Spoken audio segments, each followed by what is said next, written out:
ये तस्वीर है चाइनीज J-31 की, जो कि 24 घंटे पहले आई है। इसके नाम से ही आपको पता चल गया होगा कि ये एक स्टेल्थ लड़ाकू विमान है। जी हाँ दोस्तों, चाइना ने अपना स्टेल्थ लड़ाकू विमान बना लिया है और दुनिया का यूएसए के बाद दूसरा ऐसा देश बन गया जिसके पास फ्लाइंग कंडीशन में और ऑपरेटिंग कंडीशन में स्टेल्थ लड़ाकू विमान है। अगर आप इसी बात को लेकर सुन होगे तो आपको बता दूं, ये J-35 अब चाइना पाकिस्तान को भी बेचेगा। पाकिस्तान की वायुसेना ने बकायदा ये टेंडर भी पास कर दिया कि आने वाले समय में पाकिस्तान के पास J-35 स्टेल्थ लड़ाकू विमान होंगे ही होंगे। लेकिन इस सबसे बुरा असर पड़ रहा है भारत के ऊपर, क्योंकि चाइना का थ्रेट तो हमारे ऊपर था ही। पाकिस्तान को अगर स्टेल्थ लड़ाकू विमान मिल गए तो आप इस तबाही का अंदाजा इस नज़रिए से लगा लीजिए कि ईरान के ऊपर इजराइल ने अपने स्टेल्थ लड़ाकू विमान जो कि F-35 थे उनसे हमला किया था, और उस हमले में ईरान की ऐसी धज्जियां उड़ा दी इजराइल ने। ईरान अब तक ये सोच रहा है कि इस हमले का जवाब दें तो कैसे दें। इस हमले को रोकने के लिए जो उसने रशियन S-300 लगा रखे थे, सबसे पहले F-35 लड़ाकू विमानों ने उन्हें ही उड़ाया। अगर बात करें भारत की, तो भारत के पास भी कोई ऐसा खास डिफेंस सिस्टम नहीं है। भले हमारे पास BMD है, S-400 है, लेकिन S-400 का क्वालिटी टेस्ट यूक्रेन रशिया युद्ध में हो चुका है। कोई खास परफॉर्मेंस S-400 की तरफ से देखने को नहीं मिली। आपको बता दूं, चाइना ने J-31 नाम का स्टेल्थ फाइटर जेट 2012 में ही बना लिया था।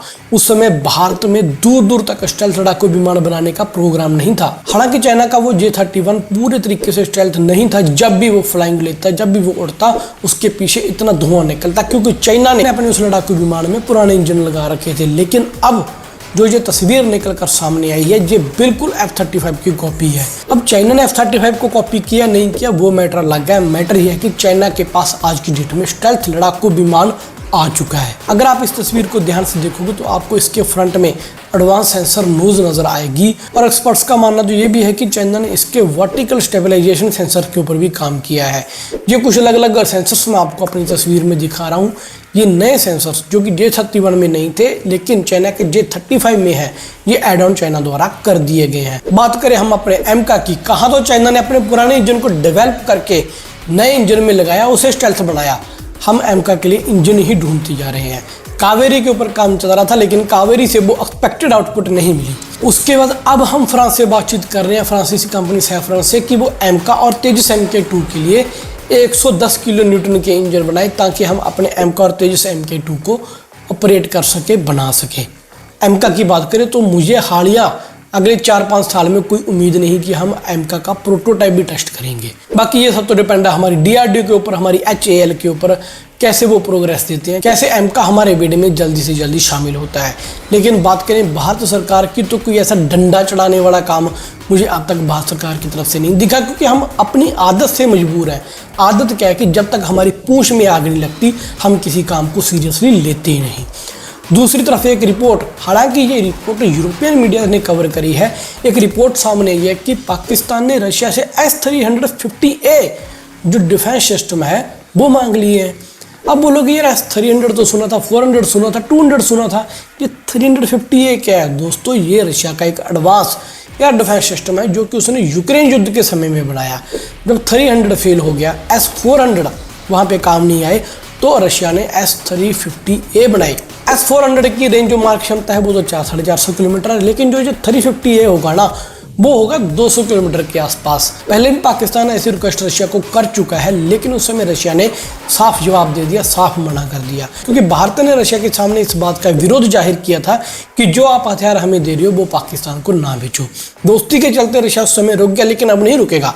जहाँ तक मेरा ख्याल है, हो सकता है रुक जाए, क्योंकि उसको बाहर से और भी चीज़ें ट्रेड करनी है। लेकिन अगर वो अपना डिफेंस सेक्टर में बिजनेस बनाना चाहता है, तो मेरा अंदाजा है कि हो सकता है रशिया इस वेपन को पाकिस्तान को बेच डाले। अगर ये डिफेंस सिस्टम पाकिस्तान के पास चला गया तो यकीन मानिए पाकिस्तान की एयरफोर्स बहुत लीथल हो जाएगी। ऑलरेडी पाकिस्तान की एयरफोर्स के पास हमारे कंपैरिजन में आज एडवांटेज ज़्यादा है।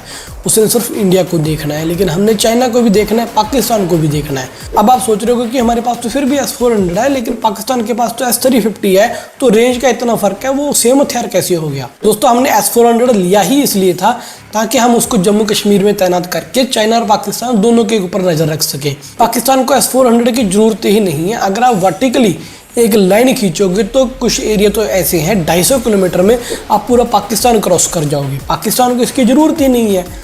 दूसरी बात यह है कि अगर रशिया पाकिस्तान को इतना लीथल वेपन दे देगा, एडवांटेज एयरफोर्स को पाकिस्तान की बहुत ज़्यादा मिल जाएगा। F-16 ऑलरेडी उनके पास है, अब ये डिफेंस सिस्टम आ जाएगा, ऑलरेडी वो अपने नए मिसाइल्स बना रहे हैं, तो कहीं ना कहीं ये भारत के लिए आने वाले समय में खतरा साबित हो सकती हैं। अगर आपका इस सब के बारे में क्या कहना है, मैं इस वीडियो में भारत को कहीं कम नहीं आंक रहा, लेकिन मैं ये जरूर बता रहा हूँ कि कैसे दुश्मन हमारे खिलाफ तैयारी कर रहे हैं, उसके जवाब में अभी भी हम पछड़ रहे हैं। आपका इस सब के बारे में क्या कहना है, कमेंट करके कमेंट सेक्शन में जरूर बताइएगा।